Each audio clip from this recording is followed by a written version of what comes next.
Hola, Dios te bendiga. Bienvenido de regreso una vez más a este ministerio Escuela Faro de Luz. El día de hoy vamos a dar por terminada la serie dedicada a la justificación legal universal. Esta va a ser la última presentación dedicada a este tema, es la presentación número 8, bajo el título Aceptos en el Amado. Y vamos a iniciar este estudio en Efesios capítulo 1, los versículos 3 al 7. Leemos allí lo siguiente. Bendito sea el Dios y Padre de nuestro Señor Jesucristo, que nos bendijo con toda bendición espiritual en los lugares celestiales en Cristo, según nos escogió en Él antes de la fundación del mundo para que fuésemos santos y sin mancha delante de Él, en amor, habiéndonos predestinado para ser adoptados como hijos suyos por medio de Jesucristo, según el puro afecto de su voluntad, para alabanza de la gloria de su gracia, con la cual nos hizo aceptos en el amado, en quien tenemos redención por su sangre, el perdón de pecados, según las riquezas de su gracia. Para el pensamiento calvinista del Evangelio, los textos leídos anteriormente presentan el plan de Dios para aquellos escogidos que recibirán la expiación limitada de Cristo en la cruz. Esto es lo que entiende el calvinista al leer esos pasajes. Solo un grupo reducido de personas fueron escogidas en Cristo Jesús antes de la fundación del mundo para que fuesen santos y sin mancha y adoptados como hijos de Dios, aceptos en el amado. Así que, según como plantea la idea calvinista, esto aplica solamente a los elegidos. Esa es la forma en la que el calvinismo interpreta esos pasajes. Según esta idea, solo los creyentes en la fe de Cristo son aceptos en el amado. Ahora, si no leemos estos pasajes con una mentalidad calvinista, entonces debemos entender que se habla aquí del propósito de Dios, el propósito eterno de Dios para toda la raza humana, y no de unos solos o unos pocos escogidos. Los escogidos en Cristo antes de la fundación del mundo para que fuesen santos y sin mancha son todos los hombres del mundo. Los predestinados para ser adoptados como hijos suyos por medio de Jesucristo son, según el puro afecto de su voluntad, son todos los integrantes de la raza humana. Los que fueron aceptados en el amado son todos los individuos del género humano, sin exclusión alguna. Ahora, es cierto que existe un sentido especial en el que somos aceptos individualmente, aceptos en el amado, individualmente una vez que somos justificados por la fe. Así como también somos reconciliados con Dios individualmente por medio de la fe. Pero esta verdad no anula los propósitos del pacto eterno en el plan de redención. Recordemos que el Evangelio tiene una dimensión corporativa y una personal. O sea, tiene una dimensión objetiva y otra más subjetiva. Ahora, la hermana Huay lo entendió así. Esta cita que voy a compartir contigo es del manuscrito 84 de 1886 y dice lo siguiente. La raza humana es aceptada en el amado. Su brazo humano rodea a la raza, mientras que con su brazo divino se aferra al trono del infinito. La comunicación que fue cortada debido a la transgresión del hombre ha sido renovada. Cristo se entregó a sí mismo como nuestro sacrificio y es por este sacrificio que somos aceptos en el amado. Ahora, no existe contradicción alguna entre la obra de Cristo en la cruz en favor de la raza humana y la obra de Cristo en el santuario celestial en favor de los que creen. Cuando Jesús vino a esta tierra representaba a la raza humana como segundo Adán. En él la raza humana fue acepta en el amado. La expresión misma indica claramente una obra de justificación. Si Dios nos acepta es porque nos justifica, y si nos justifica es porque nos perdona. No hay forma alguna en la que se pueda ser acepto en el amado y no ser justificado o no ser perdonado por Dios. Ahora, vamos a hablar un poco acerca de este asunto de que el segundo Adán representa a la raza humana. Vamos a valorar la expresión en Cristo. Es verdad que en ciertos versículos de la Biblia la frase en Cristo se aplica exclusivamente a los que han sido justificados por la fe. Pero no siempre es el caso, no siempre es así. Los dos Adanes representan e implica objetivamente a todo el género humano. Tanto el primer Adán como el segundo realizan acciones que afectan de forma universal al hombre, y eso lo plantea claramente Romanos 5:18. Todos estábamos en Adán representados cuando él pecó.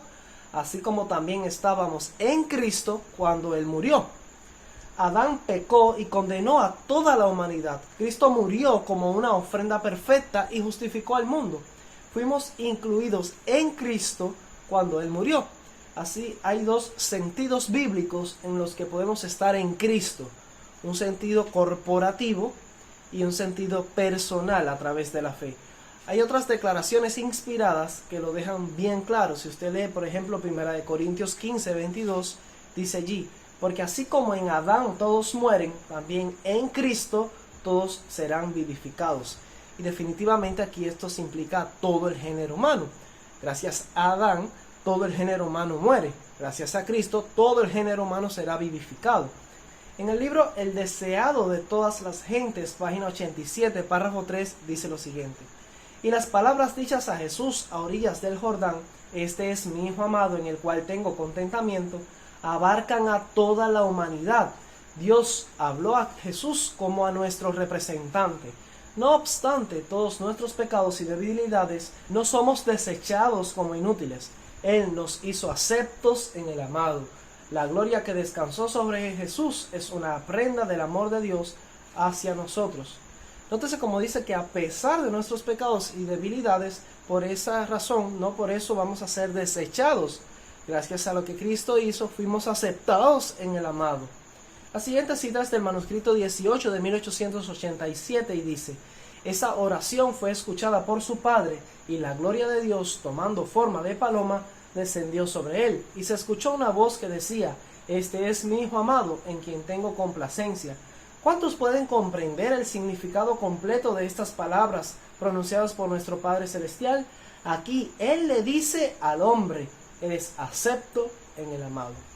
Ahora, es evidente que estas declaraciones hablan de una aceptación universal del género humano en términos legales. Cristo, como Redentor del mundo, con su sacrificio nos trajo la garantía de la aceptación de Dios el Padre. Dios les dice a todos los hombres: eres acepto en el amado. Veamos otros pasajes de la Biblia que reconocen nuestra posición legal en Cristo. Efesios capítulo 2, versículo 1 y los versículos 4 al 7 dicen lo siguiente: Él nos dio vida a vosotros, Él os dio vida a vosotros, cuando estabais muertos en vuestros delitos y pecados. Pero Dios, que es rico en misericordia, por su gran amor con que nos amó, aun estando nosotros muertos en pecados, nos dio vida juntamente con Cristo. Por gracia sois salvos. Y juntamente con Él nos resucitó, y asimismo nos hizo sentar en los lugares celestiales con Cristo Jesús, para mostrar en los siglos venideros las abundantes riquezas de su gracia en su bondad para con nosotros en Cristo Jesús. Ahora debe destacarse el hecho de que esto sucede, según el mismo texto, cuando estabais muertos en vuestros delitos y pecados, aún estando nosotros muertos en pecados. Así que esto denota que no se habla del hombre que ha sido justificado por su fe, porque el que ha sido justificado por su fe, pues no está muerto en delito y en pecado. Este es el hombre que aún no ha sido regenerado y aún no ha sido justificado por medio de la fe, demostrando entonces este hecho de que no se habla de la justificación por la fe, ya que la justificación por la fe no ocurre mientras se vive aún en pecado. Así que la vida de la que se habla aquí como entregada a los que están en pecado tiene su explicación en la justificación legal universal y la aceptación de todo el género humano en Cristo, en la persona de Cristo. Manuscrito 25 de 1887 dice lo siguiente: ¿cuántos de nosotros leemos y apreciamos esta maravillosa transacción? ¿Cuán pocos miran alguna vez esta obra tal como es realmente? Esta demostración de Dios fue para nuestro beneficio, para que tuviéramos consuelo y esperanza. Nos dice que, aunque el hombre ha sido separado de Dios por el pecado, el hombre finito está nuevamente conectado con Dios a través de los méritos de Jesucristo. En Cristo se nos ha proporcionado un sustituto para que el hombre tenga acceso al Señor cuya ley ha transgredido. Las puertas del cielo están abiertas. La luz y el poder son concedidos a los hombres. No hay excusa para que permanezcamos en pecado ahora. La gloria de Dios debe ser llevada al hombre para que pueda vencer el pecado en la carne. Cristo fue nuestra garantía y sustituto, y Dios nuevamente se comunica al hombre para mostrarle que es acepto en el amado. Si volvemos a Dios, tendremos ese Edén que Adán perdió. Y estas son citas y declaraciones muy hermosas. En Colosenses capítulo 2, versículos 13 al 15 leemos: y vosotros, estando muertos en pecados y en la incircuncisión de vuestra carne, os dio vida juntamente con él, perdonándoos todos vuestros pecados, todos los pecados, anulando el acta de los decretos que había contra nosotros, que nos era contraria, quitándola de en medio y clavándola en la cruz. Y despojando los principados y las potestades, los exhibió públicamente, triunfando sobre ellos en la cruz. El pasaje explica la causa de nuestra vida temporal. Una vez más, esto sucede, dice allí, estando muertos en pecado y en la incircuncisión de vuestra carne. Es evidente que no se contempla aquí la justificación por la fe. Esta vida de la que se habla aquí viene o nos es dada cuando aún somos pecadores activos. ¿Y cómo viene? Según lo que leemos allí, dice, os dio vida juntamente con él, perdonándoos todos los pecados. ¿Dónde perdonó Dios todos nuestros pecados para que tengamos esa vida? Estábamos presentes allí en la cruz, arrepentidos, cuando Jesús nos dio vida y perdonó todos nuestros pecados.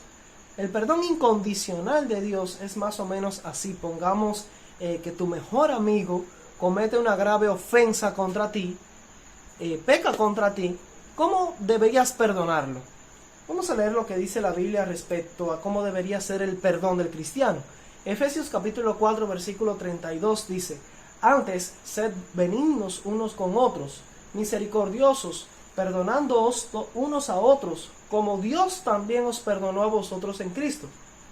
Colosenses 3:13 dice: soportándoos unos a otros, perdonándoos unos a otros, si alguno tuviere queja contra otro.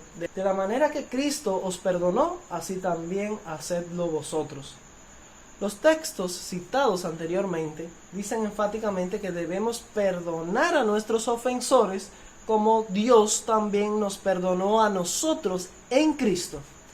De la misma manera en que Cristo nos perdonó, así debemos perdonar. Ahora sigamos la lógica de muchos eruditos, de muchos cristianos e incluso adventistas, al limitar el perdón de Dios solo a la experiencia de la justificación por la fe. Pregunto, ¿es la justificación por la fe un acto condicional o incondicional? ¿Es el pecador declarado y hecho justo incondicionalmente? Claro que no. Usted sabe que la experiencia de la justificación por la fe es condicional, hay condiciones. La Biblia establece claras y definidas condiciones para que pueda efectuarse la justificación por la fe. Entonces, esta es la única manera en la que Dios perdona, siempre bajo condiciones.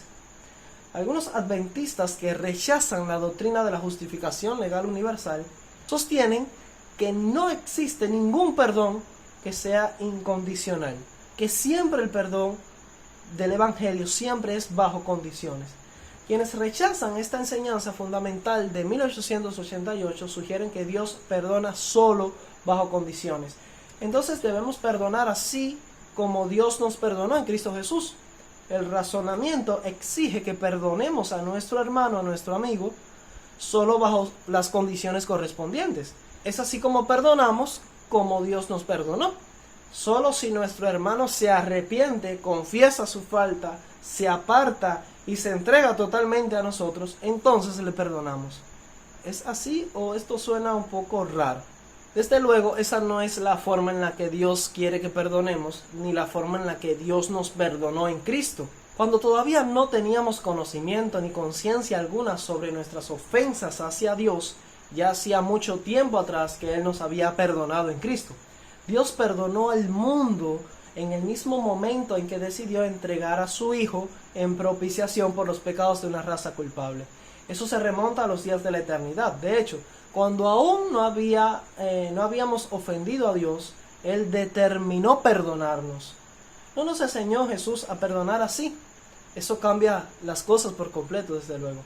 Ahora, cuando nuestros amigos, cuando nuestro amigo, nuestro hermano nos ofende, peca contra nosotros, no esperamos a que Él se arrepienta para perdonarlo.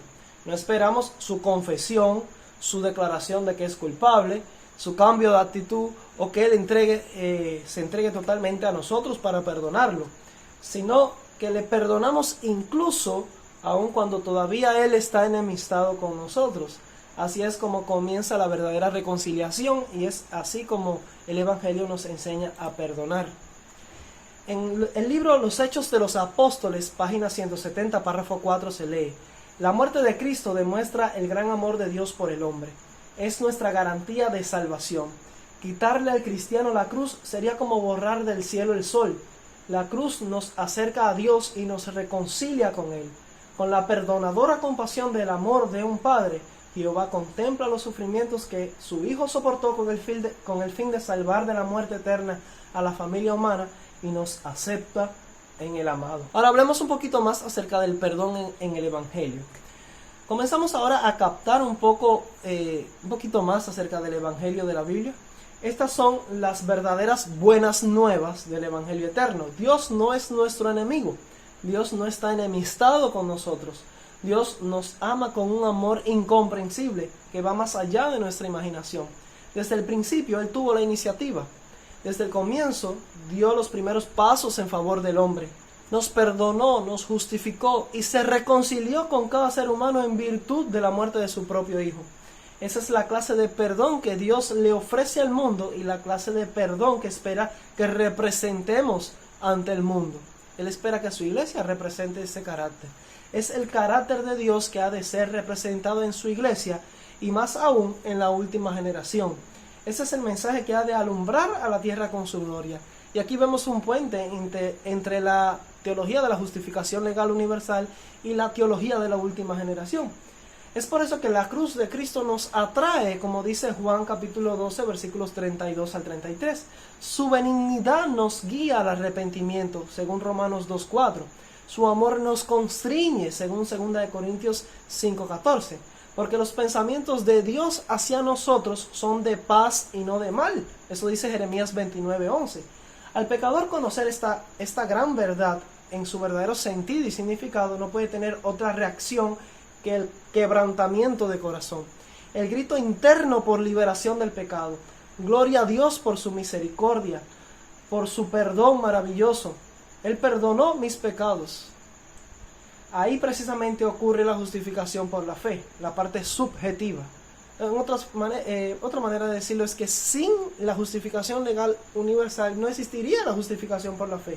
La justificación por la fe no es más que la respuesta inevitable a la asimilación del perdón de Dios. La reconciliación está completa. Si alguna vez habrá una última generación sin pecado, será porque fueron realmente alcanzados por el perdón de Dios que abraza a toda la humanidad. En el manuscrito 117 de 1898 leemos lo siguiente: todo ser humano es importante para Dios.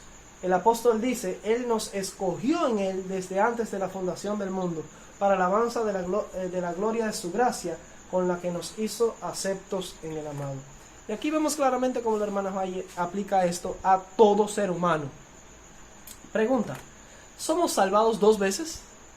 ¿Somos perdonados 2 veces? ¿Somos justificados 2 veces? En cierto sentido sí lo somos. Pero el perdón, la justificación y la salvación es una sola. Es un solo plan. La reconciliación también es una sola. Pero es un proceso con distintas fases o etapas, cuya última fase se lleva a cabo en el lugar santísimo del santuario celestial. Ahora, mirando la fotografía de todo el Evangelio desde un punto de vista más amplio y abarcante, el pecador es perdonado, podríamos decir, 3 veces. La primera vez que Dios perdonó al mundo fue a través de la gracia en la justificación legal universal. La segunda vez que el pecador es perdonado es a través de la justificación por la fe, en un sentido más subjetivo. Y la tercera y última vez es perdonado en el juicio investigador. El primer perdón, que es universal y brinda a todos una segunda oportunidad, proveyendo así un tiempo de gracia, es un perdón que es temporal. El segundo perdón es para vida eterna, pero puede ser retirado y es condicional. Ahora, el tercer perdón del Evangelio es definitivo e irrevocable y se dicta en el juicio investigador. Ahora vamos a hablar un poco acerca de cómo Jesús nos da testimonio de la justificación legal universal en la cruz. En Lucas capítulo 23, versículo 34 leemos: y Jesús decía: Padre, perdónalos, porque no saben lo que hacen. Y repartieron entre sí sus vestidos, echando suertes. Aquí tenemos a Jesús solicitando el perdón para sus verdugos. ¿Qué clase de perdón es ese que se otorga a los asesinos de tu hijo? Recordemos que son pecadores activos y no arrepentidos. Podemos pensar que esa es la única oración que Jesús le solicitó al Padre y que éste no pudo cumplir. ¿Solicitó Jesús un perdón que el Padre no podía ofrecer porque siempre solo perdona bajo condiciones? Podemos estar completamente seguros que Dios perdonó a esos asesinos en virtud de la sangre de su Hijo. Los perdonó en esa ocasión. Pero no es el perdón y la justificación una y la misma cosa. La hermana White habla sin ambigüedad alguna. En el libro Fe y Obras, página 107, párrafo 2, ella dice que el perdón y la justificación son una y la misma cosa. Ahora, teniendo esto en cuenta, lee con cuidado esta declaración. En el libro La Única Esperanza, la página 129, párrafo 4 y 5, leemos: Cristo estaba comprando el derecho de ser ante el Padre abogado de los hombres. Aquella oración por sus enemigos abarcaba a todo el mundo. Incluye a cada pecador que ha vivido, vive o vivirá desde el comienzo hasta el fin del tiempo. Cada vez que pecamos, Cristo es herido de nuevo. Por nosotros eleva sus manos horadadas ante el trono de Dios, ante el trono del Padre, y dice: perdónalos, porque no saben lo que hacen. Ahora, ¿quién podría poner en duda la veracidad de estas palabras? ¿Quién podría levantarse contra semejante demostración de amor? ¿Quién tiene suficiente valor para atacar las evidencias tan claras que nos ofrece tanto la Biblia como el Espíritu de profecía en favor de la justificación legal universal? Ahora terminaremos con algunas declaraciones del Espíritu de profecía que son muy hermosas. En el libro El deseado de todas las gentes, página 774, párrafo 1, se lee: Se oye una voz, entonces la voz de Dios proclamando que la justicia está satisfecha. Satanás está vencido. Los hijos de Cristo que trabajan y luchan en la tierra son aceptos en el amado. Delante de los ángeles celestiales y los representantes de los mundos que no cayeron son declarados justificados. En la revista Señales de los Tiempos, 28 de julio de 1890, párrafo 5, leemos: El Padre escuchó la petición de su Hijo en favor del hombre, y los cielos se abrieron, y el Espíritu Santo, como una paloma de oro bruñido, lo rodeó, mientras se oía una voz desde la más alta gloria que decía: Este es mi Hijo, mi amado Hijo, en quien tengo complacencia. ¿Cuántos han leído esta relación y sus importantes verdades y no han conmovido sus corazones?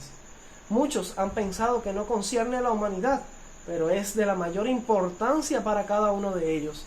Jesús fue aceptado en el cielo como representante de la raza humana. Con todo nuestro pecado y debilidad, no somos descartados como inútiles, somos aceptados en el amado, porque el cielo ha sido abierto a nuestras peticiones por medio del Hijo de Dios. Las puertas están entreabiertas y la luz del cielo brillará sobre todos aquellos a quienes Jesús vino a salvar, si tan solo entraran dentro del círculo de los rayos del sol de justicia, porque se ha hecho amplia provisión para la salvación de cada alma. Y la última cita aparece en el libro Materiales de 1888, la página 124, párrafo 5, y es original del manuscrito 8 de 1888. Se lee allí: Después del pecado de Adán, el hombre fue divorciado de Dios, pero Cristo entró. Él estuvo representado a través de las ofrendas de sacrificio hasta que vino a nuestro mundo. Aquí Cristo ofrece esta oración, ¿y qué nos dice? La raza humana es aceptada en el amado.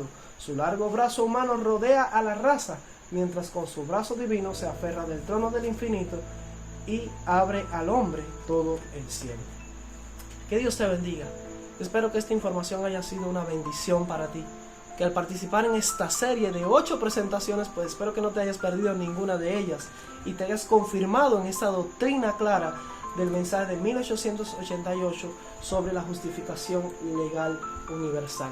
Estoy en preparación de un pequeño folleto, un pequeño libro, que pronto voy a hacer la promoción en cuanto a ese artículo sobre este asunto. Lo que voy a hacer es compilar la información que he compartido en esta serie en formato de folleto para que tú la puedas imprimir y la puedas compartir con alguno de tus amigos y tus hermanos acerca de este punto en particular, que es la justificación legal universal. Dios te bendiga. Si te interesa tener el material, comunícate conmigo, escríbeme a mi cuenta de correo o por WhatsApp. Que Dios te bendiga. Maranata.